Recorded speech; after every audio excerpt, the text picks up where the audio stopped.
சொல்லி இருக்கிறாரே, நாம் சொல்லலாமே. ஆமாங்க, ஆதியாமம் 20ஆம் அதிகாரம் 50ஆம் வசனம் சொல்லுது, நீங்கள் எனக்கு தீமை செய்ய நினைத்தீர்கள், தேவனோ இப்பொழுது நடந்து வருகிறபடி வெகு ஜனங்களை உயிரோടെ காக்கும்படிக்கு அதை நன்மையாக முடிய பண்ணினார்.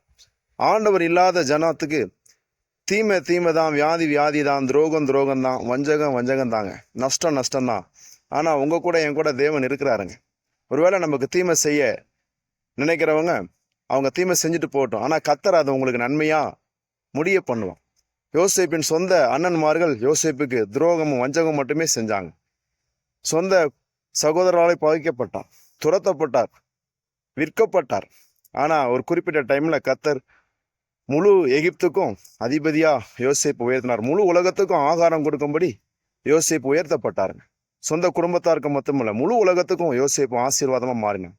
இன்னைக்கு யோசேப்பு போல உங்களை உயர்த்துற காலத்துக்குள்ள கர்த்தர் உங்களை கொண்டு வந்துட்டார். உங்க குடும்பம், உங்க உறவுகள், சொந்தங்கள், தேசத்துக்கு நீங்க ஆசீர்வாதமாய் மாற்றப்படுகிறீர்கள்.